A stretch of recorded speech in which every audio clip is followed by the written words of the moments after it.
que recibirlo, pero hay que caminar. Amén. Les quiero compartir algo que Dios ha estado ministrando en mi vida y creo que está hablando en este tiempo a toda la iglesia por el mismo espíritu. Quiero hablar sobre Salomón, quiero hablar sobre el templo. ¿Quién ha escuchado hablar alguna vez del tercer templo de Salomón? Sí, escatológicamente se habla que se tiene que construir el tercer templo de Salomón.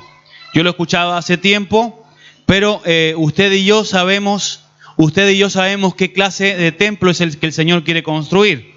Usted y yo sabemos qué templo no hecho de manos es el que Dios quiere construir. Amén. Los que manejamos la revelación. Así que hoy voy a citar bastantes versículos. Necesito una mano ahí ágil, ¿no? Así podemos ir rápido a ver lo que Dios nos quiere mostrar en esta tarde. ¿Por qué el templo de Salomón? Sí, se reconoce como el templo de Salomón porque la palabra profética está declarada sobre Salomón. Entonces, Primera de Reyes 8:19, ahí podemos ver la promesa de Dios hacia David, que Salomón su hijo iba a edificar su casa. Dice, pero tú no edificarás la casa, sino tu hijo, que saldrá de tus lomos, él edificará casa a mi nombre. ¿Quién la iba a edificar? Salomón, que iba a salir de los lomos ¿de quién? Salomón, que salía de los lomos de David. ¿Sí? ¿Por qué el templo de Salomón? ¿Por qué no el tabernáculo? Si hablamos del tabernáculo y el templo, creo que estamos hablando de la misma cosa. En Apocalipsis dice el templo del tabernáculo. ¿Sí? Digamos que el templo es una expansión, digamos que el templo es una versión ampliada de lo que era el tabernáculo. ¿Sí? Sí, porque Dios es un Dios que va de gloria en gloria. Dios es un Dios que va de revelación para hacia nosotros, porque Dios tiene toda la revelación, pero nosotros no podemos recibir toda la revelación junta. Entonces Dios primero pudo mostrarle al pueblo cómo edificar el tabernáculo de acuerdo a la capacidad que ellos tenían, de acuerdo a la capacidad que tenían para poder entender y también, por supuesto, las capacidades económicas, de provisión que habría en ese tiempo y capacidades, por supuesto, también espirituales para poderla llevar a cabo. ¿Sí? Recordemos que Dios le dio inteligencia. ¿Se acuerdan que Dios escogió a 2 o 3 personas que dice que le dio el ruaj, el viento, el espíritu de inteligencia? Pongamos ese versículo y ahora volvemos ahí. Dice en Éxodo 31:2. Ahí podemos ver que dice Dios a Moisés, mira, yo he llamado por nombre a Besaleel, hijo de Uri, hijo de Ur, de la tribu de Judá, y lo he llenado de espíritu de Dios en sabiduría y en inteligencia, en ciencia y en todo arte, para inventar diseños y para trabajar en oro, en plata y en bronce. ¿Quién le había dado esta sabiduría? Se la había dado Dios. Dice que le dio el espíritu, el ruaj. Cuando habla del espíritu, esa palabra, ahí está la palabra ruaj, que significa es el viento de Dios. O sea, la sabiduría que Dios le estaba dando para que pudiera hacer el templo. Necesitaremos sabiduría para poder hacer el templo de Dios, para poder edificar la iglesia. Necesitamos que nos impartan el ruaj. Necesitamos ese viento de Dios para poder hacer esta obra. Es lo que tenemos que anhelar, el ruaj de Dios. ¿Sí? Pero Dios no eligió a cualquiera para hacer el templo. Dios eligió a Salomón. ¿Sí? Aquí se estaba levantando lo que es el tabernáculo. ¿Sí? El tabernáculo. Luego Dios muestra una versión más amplia. Ese es el problema cuando no somos capaces de ver algo más. ¿Sí? Cuando no somos capaces de recibir un diseño mayor, una revelación mayor. Pero Dios ya tiene cosas mayores. Pero tenemos que estar preparados, dispuestos a poder recibir el ruaj de Dios, de sabiduría y de inteligencia. Pero Dios toma a Salomón, ¿sí? Dios toma a Salomón Y Dios dice que le da a Salomón sabiduría. Primera Reyes 4:29.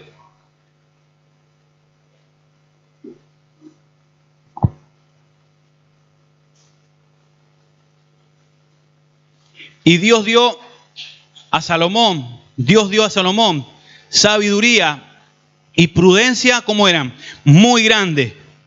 Y anchura de corazón como la arena que está a la orilla del mar. ¿Sí? Luego quiero tocar un poco eso de la orilla de la arena. La pastora la escuché el domingo que estuvo hablando un poco de la arena y del mar.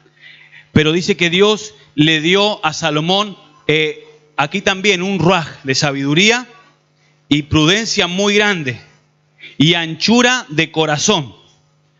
¿Para qué se lo dio Dios a Salomón? Para que hablara de los animalitos, para que hablara de las plantas, como dice que lo hizo. Se la dio para el templo. Se la dio para que construyera el templo. ¿Sí? El templo que usted sabemos qué es lo que es. ¿Qué es el templo que se tiene que construir hoy? Amén. La iglesia. Dios le dio una anchura de corazón. ¿Cuánto le estamos pidiendo a Dios que nos dé sabiduría? Pero tenemos que saber para qué le estamos pidiendo a Dios sabiduría, ¿sí? Entonces Dios escogió para que hiciera este templo profético que estamos hablando en esta tarde, lo escogió a Salomón, ¿sí? Algo más iba a hacer con Salomón, Dios. Vamos a 2 de Samuel 7:12. Dos cosas que quería hacer Dios en la descendencia de David. Usted sabe que David también es figura de Cristo, ¿sí? Cuando hablamos de la raíz de Isaí, estamos hablando de Cristo, de su reinado. Sí, Dios le prometió a David que su reino iba a ser eterno, pero no estaba hablando de David, estaba hablando de Cristo en David, ¿sí o no? Le dijo, y cuando tus días sean cumplidos y duermas con tus padres, yo levantaré después de ti a uno ¿de dónde? De tu linaje, el cual procederá de tus entrañas y afirmaré su reino. Él va a hacer, ¿qué va a hacer? Él va a edificar casa a mi nombre y yo afirmaré para siempre el trono de su reino. ¿Sí? Entonces estamos viendo dos cosas importantes aquí. Por eso le dije que el tema es la iglesia Salomón, porque la iglesia Salomón es la iglesia que va a construir la casa y que va a afirmar el reino. ¿Está conmigo en esta tarde? Ya, yo los veo serios a todos los hermanos.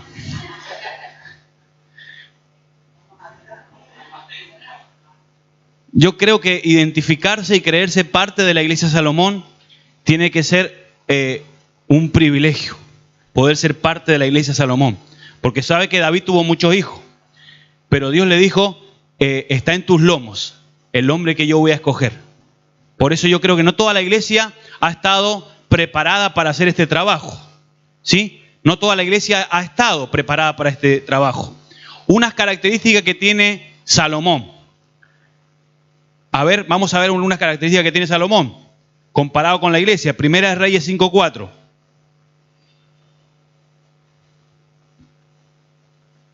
Dice que Salomón, cuando empezó a reinar, dice, ahora Jehová mi Dios me ha dado paz por todas partes, pues ni hay adversarios ni mal que temer. ¿Sí? Podemos decir que hoy podemos gozar de paz en el Evangelio. Por fe, sí. Para mí que hoy podemos gozar de paz. ¿Por qué? El reinado de Salomón, cuando Salomón empezó a reinar, había paz en la tierra. ¿Sí? ¿Por qué? David no pudo construir el templo. Dice la Biblia que tenía sus manos con sangre. Aparte porque estaba siempre en guerra David. Cuando uno está siempre en guerra, no puede edificar. ¿Por qué? Porque está siempre a la defensiva. Cuando uno está en guerra, está siempre con la escopeta cargada, como decimos nosotros. ¿Sí? ¿Ha visto la gente esta que ha estado en la guerra? Que hasta está traumada y todo, ¿no? Que escucha un petardo, ¿está bien? Escucha un petardo y es así. Nos atacan, ¿no? Y yo creo que de alguna manera la iglesia ha estado viviendo en mucho tiempo de guerra, o sea, mucho tiempo a la defensiva. Y por lo tanto, hasta hay una parte de la iglesia que está traumada, ¿sí? Si no está en guerra, no está tranquila, no está normal. Pero la iglesia que va a construir esta obra de Dios es una iglesia que está en paz. Es una iglesia que sabe a dónde está y entiende espiritualmente cómo está el terreno, ¿sí? Y yo entiendo que Dios nos ha dado ya la victoria sobre Satanás. Entiendo que hay una paz en el ambiente. Pero también entiendo que hay gente en la iglesia que todavía no capta eso. Como que todavía está en guerra, ¿sí? Pero está en una guerra interior. Todavía no puede ver que ya es el tiempo de paz y es el tiempo de empezar a construir. Salir de la cueva, salir de estar batallando, salir de estar peleando y ya ponerme a hacer la obra que Dios quiere que hagamos como iglesia, ¿sí? Que es establecer el reino, que es edificar la casa. Edificar la casa. ¿Amén? ¿Está conmigo? Hoy entonces podemos gozar de paz. Otra característica de la iglesia Salomón es que es una iglesia que está tratada por Dios y formada por Dios. Vamos a leer Primera de Crónicas 17:12.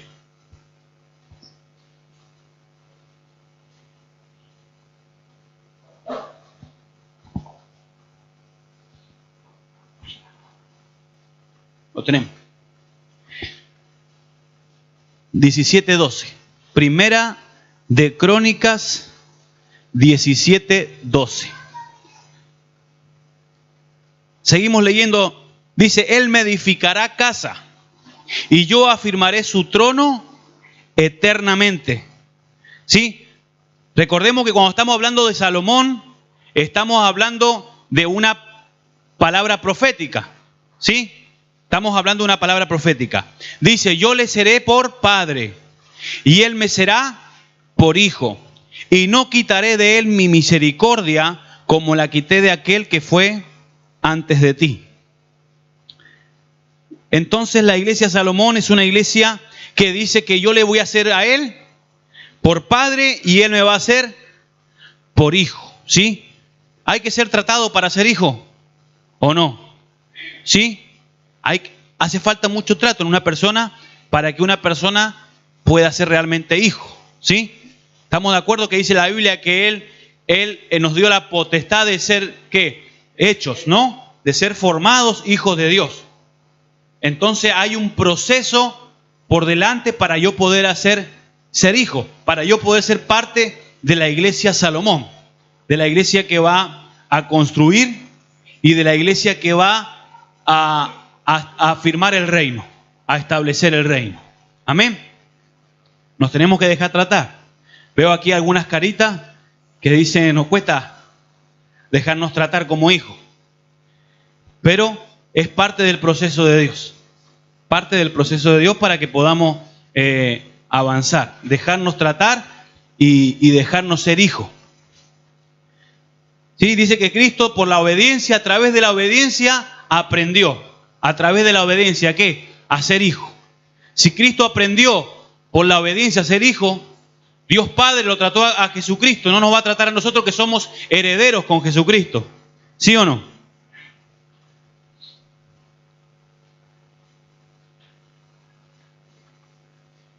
Proverbios 24:3.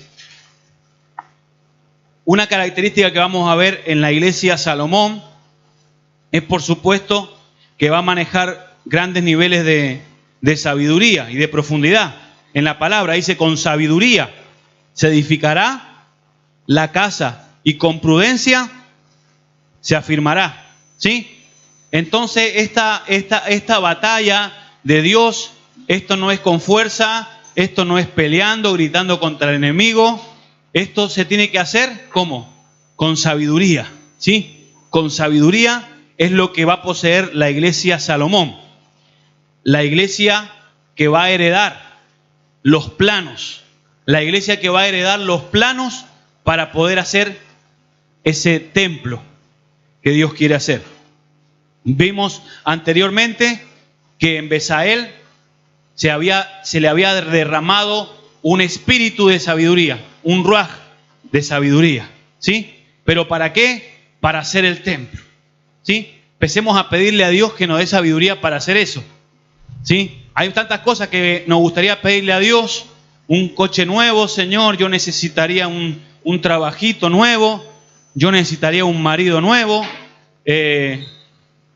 un cambio de neumático,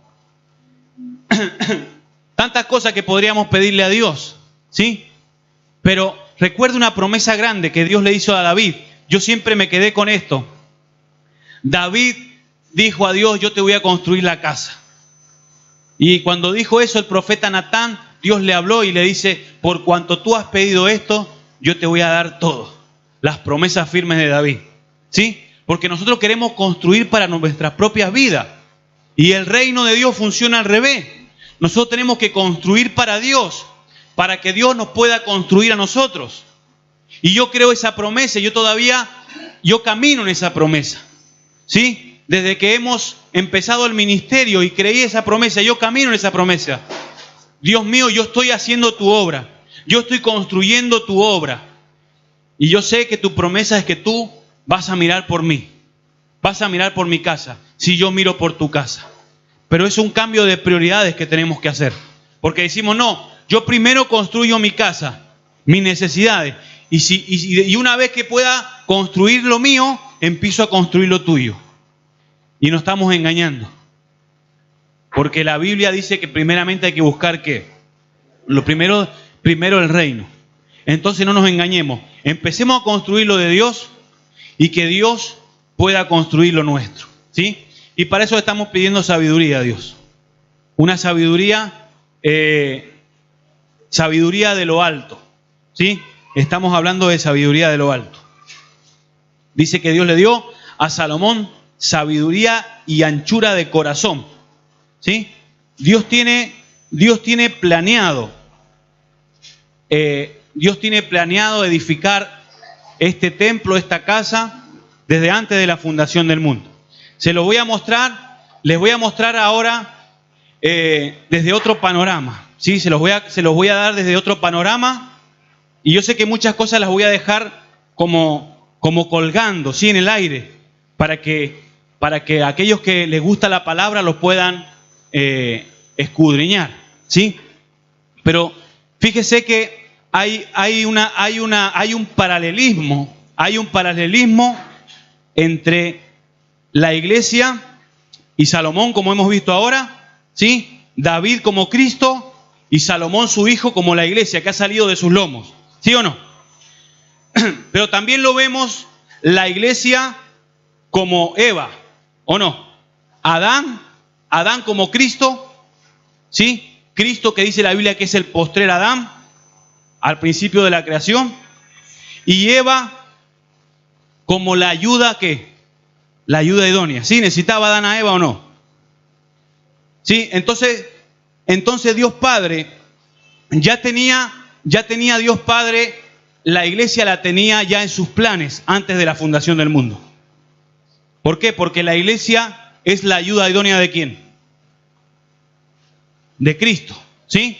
Ya Dios lo tenía todo destinado antes de la fundación del mundo. Ahora veamos claramente que dice que Dios tomó a Eva ¿de dónde? De su lado, de su costado, ¿sí? Bueno, lo hemos traducido siempre como costilla, pero yo he estado revisando el original y realmente la palabra no significa costilla, la palabra significa lado o costado. Y no se repite en la Biblia ninguna sola vez. Solamente la palabra costilla o lado o costado, se traduce usa la palabra para construir el templo. Se usa esa palabra cada vez que habla de un muro del templo, la Biblia usa esa palabra, ¿sí? Usted sabe que ese versículo, vamos a verlo ahí, lo conocemos todos, en Génesis 2:21, cuando Dios hace caer en sueño a Adán, dice la palabra de Dios. Entonces Jehová Dios hizo caer en sueño profundo sobre Adán y mientras éste dormía, tomó una de sus costillas y cerró la carne de su lugar, ¿sí? Entonces Dios sacó a la mujer del hombre. Podemos decir que Dios sacó a la iglesia de Cristo, ¿o no? Podemos decir, ¿no? Dice la Biblia que cuando Jesús estaba en la cruz, un soldado le abrió su costado, ¿sí? Que salió, ¿qué? Agua y sangre, ¿sí? La Biblia dice claramente que la iglesia ha salido del agua, ha nacido del agua, ¿o no? Del agua del Espíritu, de la palabra. La iglesia ha nacido de la palabra, o sea, ha salido del costado de Cristo. Entonces, hay cosas que me llaman mucho la atención en la palabra, ¿sí? Hemos dicho que hay un templo profetizado. Hemos visto el templo físico en Salomón, pero tenemos que ver todavía el templo espiritual que se tiene que levantar. Como he dicho, hay gente que piensa que el templo va a ser levantado materialmente. Sí, hay gente en Israel que ya están forjando los utensilios que se usaban en el tabernáculo, ¿sí? Y usted la va a ver por ahí, profecía escatológica, que se tiene que levantar el templo. Y más ahora que se ha anunciado Jerusalén como la capital. Se ha anunciado Jerusalén como la capital. Están diciendo que ya con este permiso van a construir el templo, ¿sí? Pero cuando nosotros entendemos la palabra, entendemos que es un templo espiritual el que tiene que ser levantado. ¿Y dónde está profetizado? Está en Zacarías, está en Ezequiel. En Zacarías 6:12, Zacarías capítulo 6, verso 12. Aquí tenemos el templo profetizado. Zacarías capítulo 6, verso 12. Y le hablarás diciendo, así ha hablado Jehová de los ejércitos, diciendo, he aquí el varón cuyo nombre es el renuevo, el cual brotará de sus raíces y edificará el templo de Jehová. ¿Sí? Es un renuevo. ¿Sí? ¿De dónde va a salir? De las raíces. ¿Sí? O sea que no es toda la planta. Es un renuevo que sale de las raíces y ese renuevo es el que va a edificar el templo. Si la profecía la dirigimos a Jesucristo, es igual. Nosotros somos el cuerpo de Cristo en la tierra, el encargado de hacer la obra. Pero es un renuevo que va a brotar y dice que el nombre es el renuevo. Brotará de sus raíces y edificará el templo de Jehová. Yo creo que somos parte de la iglesia Salomón, de la iglesia que va a edificar este templo. ¿Sí? Un templo no hecho de mano, un templo verdadero. ¿Sí? Recordemos cuando se levantó el tabernáculo, luego el templo. El tabernáculo se levantó cuando el pueblo de Dios estaba ¿dónde? Estaba pasando por un desierto, ¿sí? Luego vemos un trayecto de guerra, de conquista del pueblo de Dios peleando, tomando el territorio. Y una vez que logra tomar el territorio, se construye el templo de Salomón, ¿sí? Luego vienen los enemigos del pueblo de Dios. ¿Viene quién? Babilonia, Siria, Asiria. Vienen y llevan al pueblo cautivo, ¿sí? Entonces el pueblo estaba en Babilonia, que significa ¿qué? Confusión, ¿sí? Confusión. El pueblo ahí nunca podría haber recibido los diseños de Dios. Sin embargo, están los profetas que estaban recibiendo los diseños de Dios, pero el pueblo estaba todavía en confusión.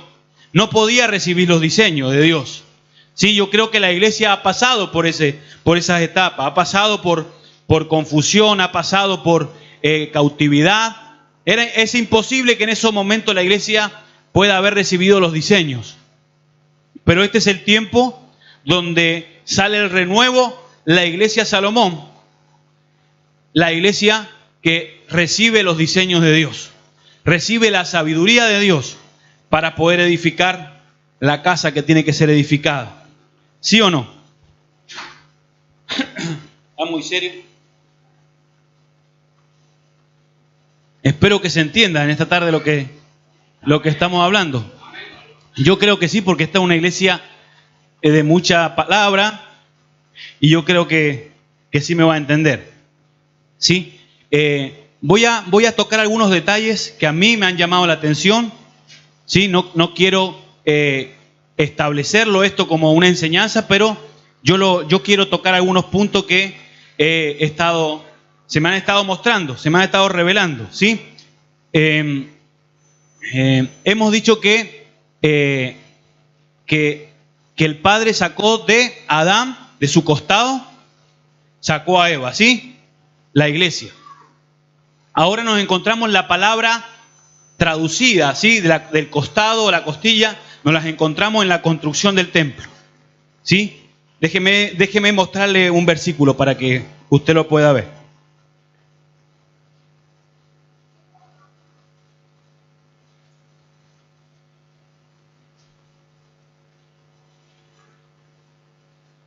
Jeremías 15:20.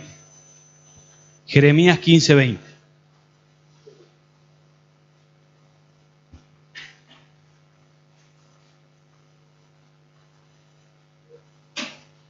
Esto se lo dice a Jeremías, pero escuche bien. Dice: te pondré en este pueblo por muro fortificado de bronce, y pelearán contra ti, pero no te vencerán, porque yo estoy contigo, para guardarte, para defenderte, dice Jehová. Y te libraré de la mano de los malos, y te redimiré de las manos de los fuertes. ¿Sí? Usted va a ver en la Biblia muchas veces habla del muro. Habla de la iglesia como un muro. ¿Sí? Ahora, Cristo le dijo a Pedro que él iba a edificar su iglesia, que las puertas del Hades no iban a prevalecer contra él. Y usted sabe que después que Cristo murió, usted sabe que el templo de Salomón, o el templo que estaba en ese tiempo, el templo de Herodes, porque el templo fue agrandado, ¿sí? Y usted sabe que ese templo se derribó, ¿sí? Pero quedó algo en pie en ese templo, ¿sí? El muro de los lamentos, como dice el hermano. Quedó el muro de los lamentos. Los judíos le llaman en verdad el muro occidental. No le llaman el muro de los lamentos, le llaman el muro occidental. ¿Por qué? Porque da al occidente. También la palabra que ellos usan como occidente, la palabra yad, que significa mar. Ellos le decían al occidente mar. ¿Por qué? Porque el mar estaba para el occidente. A todo lo que era para aquel lado, ellos le llamaban mar. Ahora un detalle, que de ese muro que ha quedado, que es lo único que quedó, de ese muro que se llama muro occidental. A mí me llama la atención que la mayoría del occidente, ¿sí? La mayoría del occidente, podemos decir, entre comillas, que es cristiano. La cultura, ¿sí? Porque tenemos el oriente y el occidente. Podemos decir que en el oriente están los países musulmanes, podemos decir que está el hinduismo, las grandes religiones estoy hablando, y podemos decir que el judaísmo está en el oriente. Y el occidente podemos decir, en verdad, que fue conquistado, como sea, por la cultura, pero son países mayormente cristianos, ¿o no? Entonces yo me puse a analizar, porque dice Dios que tiene que sacar de ese costado la iglesia, ¿sí? ¿Me acompaña? Ahora fíjese, cuando empecé a leer esto me llamó más la atención Ezequiel 44.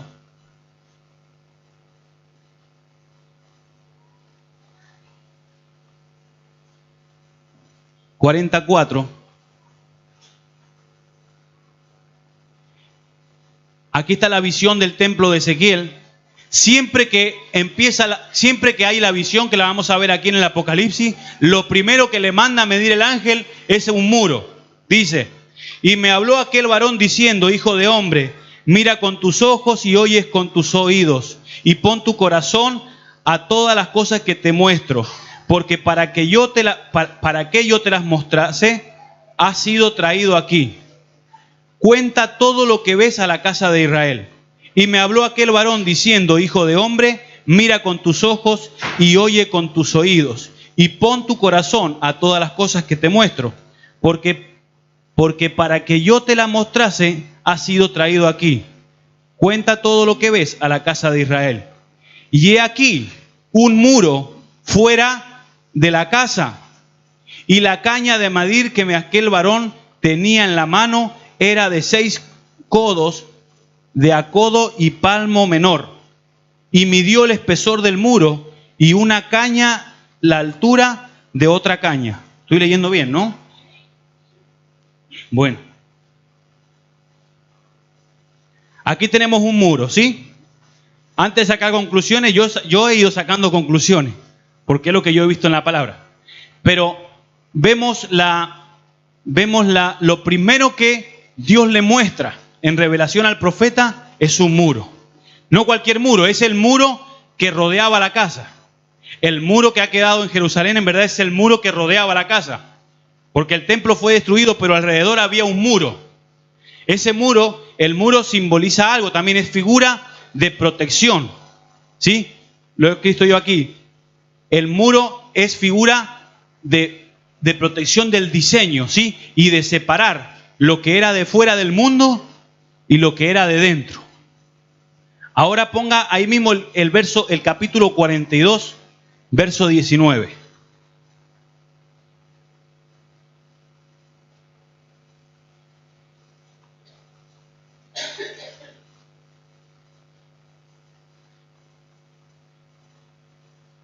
Rodeó al lado del occidente y midió 500 cañas de la caña de medir.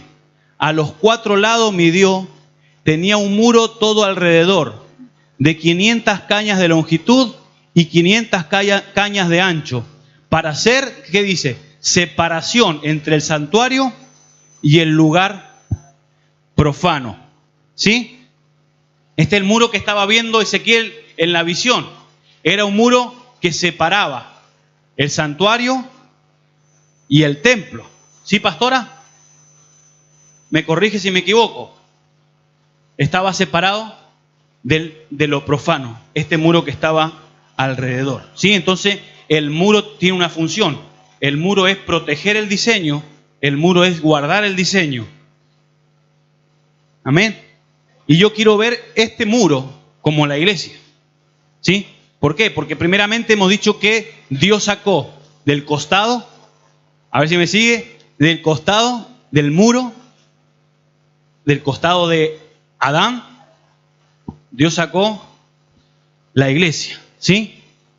O sea, de lo que quedaba. Del templo solamente ha quedado el muro, ¿sí? A ver si lo puedo conectar todo, pastora, que esto a mí me cuesta mucho. Pero a ver si lo puedo conectar. A ver si lo puedo conectar esto con la iglesia. Esto con la iglesia lo vimos con la figura de Salomón. Ahora lo estoy mostrando con la figura del lado. ¿Sí? Del lado de Adán. ¿Sí? Porque Cristo lo vemos como, cuando lo vemos a Cristo lo vemos como el templo completo, ¿no? ¿Y el costado qué sería? El costado sería un muro del lado. ¿Sí? Que en verdad es lo que ha quedado en Israel físicamente. Ahora, esa iglesia muro, primero que tiene que hacer es proteger el diseño. ¿Sí? Y luego lo que tiene que hacer es levantarlo, levantar el resto, como iglesia Salomón. ¿Me está entendiendo? Fíjese, cómo la Biblia muestra tantas veces cómo habla la iglesia, cómo habla la Biblia del muro. En Salmo 125, verso 2.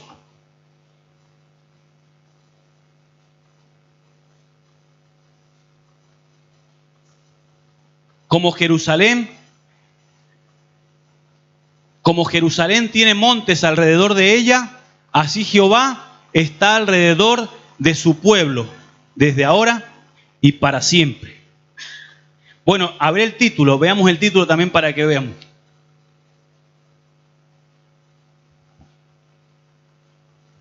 ...125 verso 2, ¿sí? Bueno, leamos el verso entonces. Como Jerusalén tiene montes alrededor de ella, así Jehová está alrededor de su pueblo desde ahora y para siempre. Yo tenía aquí, está alrededor como muro. Otra versión. Bueno, Isaías 26:1.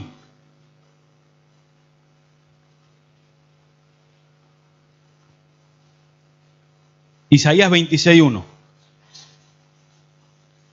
Vamos a verlo. En aquel día cantarán este cántico en tierra de Judá. Fuerte ciudad tenemos, salvación puso Dios por muro y antemuro. Abrid las puertas y entrará la gente justa, guardadora de verdades. ¿Sí? Cada vez que la Biblia habla de muros, también habla que el muro tiene puertas. ¿Sí? Entonces yo entiendo que la iglesia muro, la iglesia de donde va a salir la Eva, de donde va a salir el templo, tiene que ser una iglesia que tiene sus puertas, y como dice aquí, que tiene que entrar solamente gente guardadora de verdades. ¿Me está entendiendo? La responsabilidad que tenemos, pastora, la iglesia muro, la iglesia encargada de proteger el diseño. Ahora les quiero mostrar un par de versículos para que vea que lo que tengo no solamente lo he sacado de versos sueltos. Tengo varios versículos que nos muestra el muro que estamos citando. Veámoslo en Apocalipsis 21:14.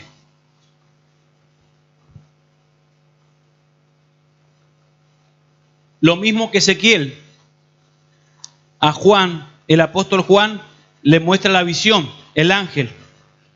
Y lo primero que sale, el muro de la ciudad tenía 12 cimientos, y sobre ellos los nombres de los 12 apóstoles del Cordero. Y el que hablaba tenía conmigo una caña de medir de oro para medir la ciudad, sus puertas y sus muros.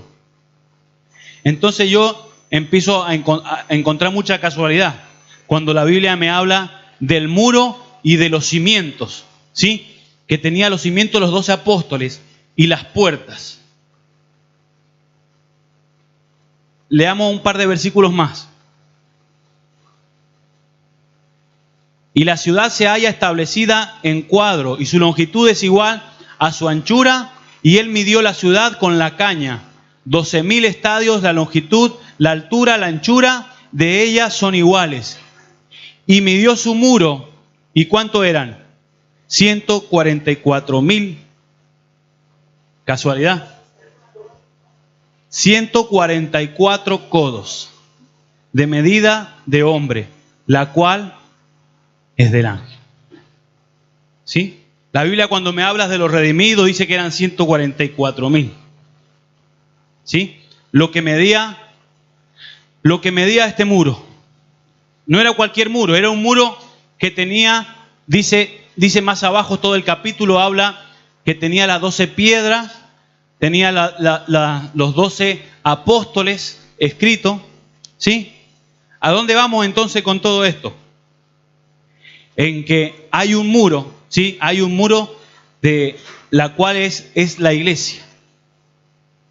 ¿Y a dónde vamos con todo esto? Que toda esta visión y esta sabiduría la tenemos que manejar. ¿Sí? ¿Por qué? Porque se trata de conocer, dice la Biblia, las medidas. Las medidas. La pastora cuántas veces ha enseñado sobre las medidas del amor de Cristo. Para que seáis plenamente capaces de comprender con todos los santos cuál es la anchura, la longitud, la altitud, la profundidad del amor de Cristo. ¿Sí? Entonces creo que vamos a manifestar la sabiduría de Dios conociendo las medidas. ¿Sí? Conociendo las medidas y conociendo el diseño de Dios. Levante la mano, ¿quién ha quedado más confundido que como vino?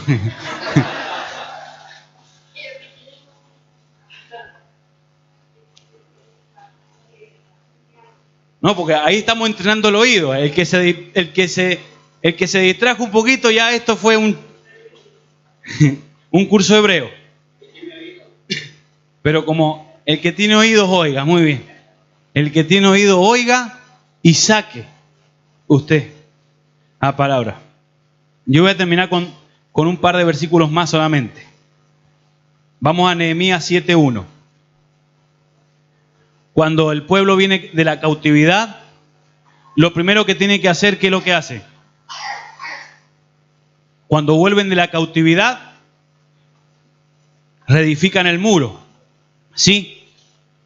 Creo que en ese tiempo, si uno va a construir algo, una ciudad, un templo, lo primero que uno construye es un muro de protección, cuando hay enemigos. ¿Sí? Dios lo primero que está levantando en la iglesia es el muro. La iglesia que va a defender el diseño. La iglesia que va a proteger el diseño y que va a saber separar lo que es profano de lo que es verdadero. Dice Nehemías 7:1, luego que el muro fue edificado y colocadas las puertas, no pueden faltar las puertas, fueron señalados porteros, cantores y levitas. Y mandé a mi hermano Hanani y a Ananías, jefe de la fortaleza de Jerusalén, porque este varón de verdad y temeroso de Dios más que muchos. Y le dije, no se abran las puertas de Jerusalén antes que caliente el sol, aunque haya gente allí, cerrad las puertas y atracadlas. Y señalé guardas de los moradores de Jerusalén, cada cual en su turno, y cada uno delante de su casa, porque la ciudad era espaciosa y grande, pero poco pueblo dentro de ella, y no había casas reedificadas. Fíjese lo que les dijo. Pusieron porteros, pusieron guarda en las puertas y le dicen no dejen entrar a nadie, aunque haya gente fuera. ¿Qué es lo que le estaba diciendo? Hay que cuidar lo que estamos edificando. No dejemos entrar a cualquiera. ¿Está conmigo? Cuidemos del diseño, cuidemos lo que tenemos. Antes leímos que en Ezequiel, a ver, lo voy a María esta noche sí o sí.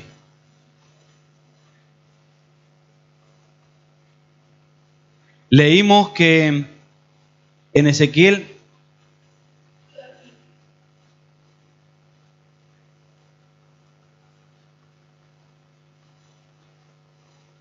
sí, que entraban guardadores de verdad, leímos, sí, antes, en Isaías 26:2. En Isaías 26:2 leímos que abrir las puertas y entrará la gente justa, guardadora de verdades, ¿sí? Entonces tenemos que cuidar las puertas, primeramente nuestra vida y luego del diseño que Dios nos está dando. ¿Sí, pastora, está bien? ¿O me va a destituir?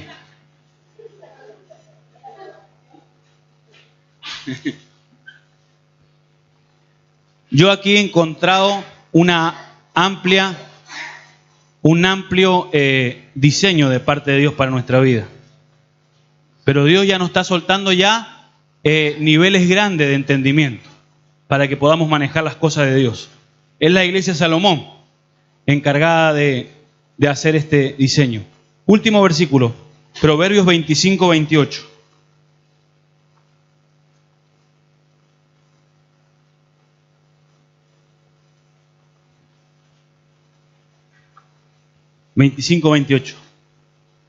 Dice, como ciudad derribada y sin muro es el hombre cuyo espíritu no tiene rienda. ¿Para qué he citado este versículo? Para que lo leamos al revés, ¿sí? Como ciudad derribada y sin muro es el hombre cuyo espíritu no tiene rienda. Pero el hombre cuyo espíritu está en orden y tiene rienda, ¿sí? Es como una ciudad levantada y con muro, ¿sí? ¿Qué estamos haciendo en este tiempo? Estamos estableciendo el gobierno de Dios para que no sea nuestro espíritu sin rienda como ha estado siempre, ¿sí? Para establecer una ciudad con muro. Amén. Escuché un poco el equipo en la radio hoy, estaba hablando del tiempo que estaban sin rey, el tiempo que estaban sin sacerdote, ¿sí? Entonces Dios tiene que restituir todas las cosas, ¿sí? Tiene que restituir todas las cosas y establecer nuevamente todas las cosas. Pero si nuestra vida es un espíritu que no tiene rienda, que no me dejo arriendar, por nadie, ni por Dios que lo quiere hacer. ¿Sí? Voy a hacer una ciudad derribada y sin muro. Pero se entiende el mensaje. ¡Qué suerte!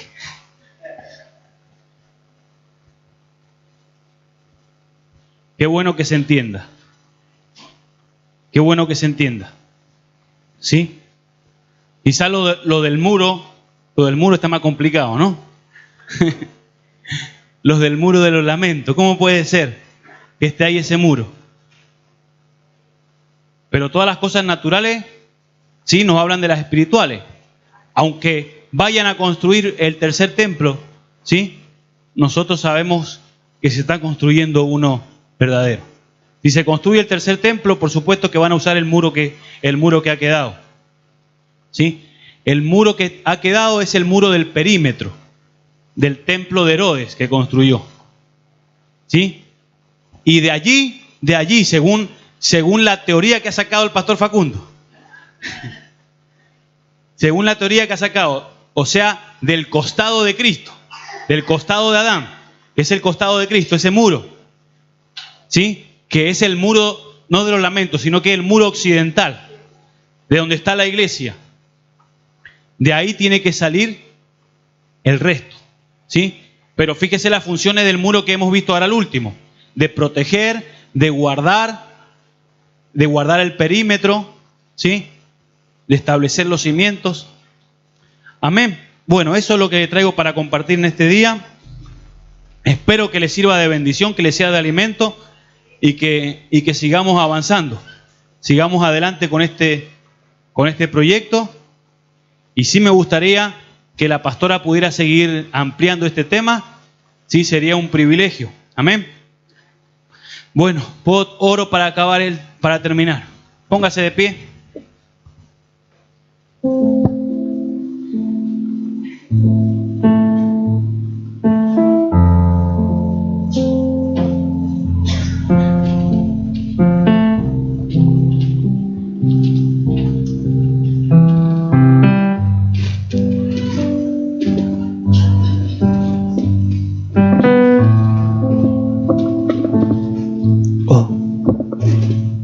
Gracias, Jesús. Algo que podemos ver en la profecía en Ezequiel, tanto en Ezequiel como en Juan, Dios no le estaba mostrando a Ezequiel ni a Juan algo nuevo. Dios le estaba mostrando algo que ya estaba en la eternidad. Dios no le estaba diciendo a Juan y a Ezequiel, mira, tienes que poner esto aquí, tienes que hacer esto aquí. No solamente le estaba diciendo, mide las cosas y háblale a mi pueblo. Ese era el trabajo, ver las medidas y mostrársela al pueblo. Creo que eso es lo único que he hecho en esta tarde. Es lo que he podido ver en la Escritura, mostrárselo al pueblo. Y creo que esa es la sabiduría que necesitamos. Que Dios siga derramándose ese viento. Te adoramos, Padre. Te damos gracias, Señor, en esta tarde. Gracias por este tiempo profético que estamos viviendo. Señor. Gracias, Señor, por este tiempo que estamos viviendo de paz. Gracias, Señor, por este tiempo, Dios, que muchos han querido experimentar.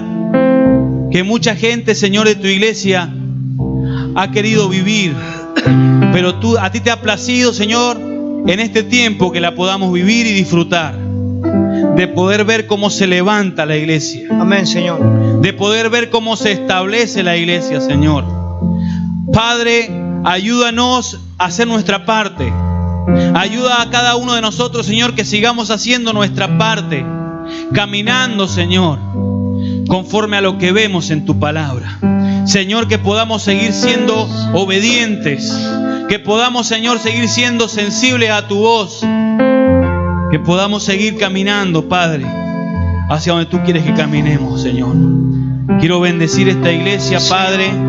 Quiero bendecir a la pastora en este lugar, Señor. Gracias por su vida, por utilizarla, Señor. Síguele dándole más y más sabiduría, Señor, a los ministerios en este lugar. Los bendigo, Señor, a cada uno de los que están haciendo en este lugar. Oro para que pueda ser afirmado. Oro, Señor, para que todo pensamiento pueda llevarlo a la obediencia de Cristo en este lugar. Te adoramos, Señor. Sé que tu Espíritu Santo está en esta casa, Señor. Sí, Señor. Sé que tu viento, Señor, sé que tu ruaje está en este lugar, Señor, dando sabiduría e inteligencia a este pueblo. Señor, te bendigo, Padre. Gracias, papá. Gracias, Padre, por derramarte sobre nuestras vidas y nuestros corazones, por tu salvación en nuestra vida, Señor. Te adoramos, Jesús. Declaro, Señor, también en esta hora toda necesidad, Padre, toda enfermedad física, toda necesidad emocional, Señor, que tú obras en tu pueblo, Señor. Toda necesidad que haya en tu pueblo en esta hora, Padre, oro para que en este día haya sanidad y provisión en el nombre de Jesús. Señor. Amén y amén.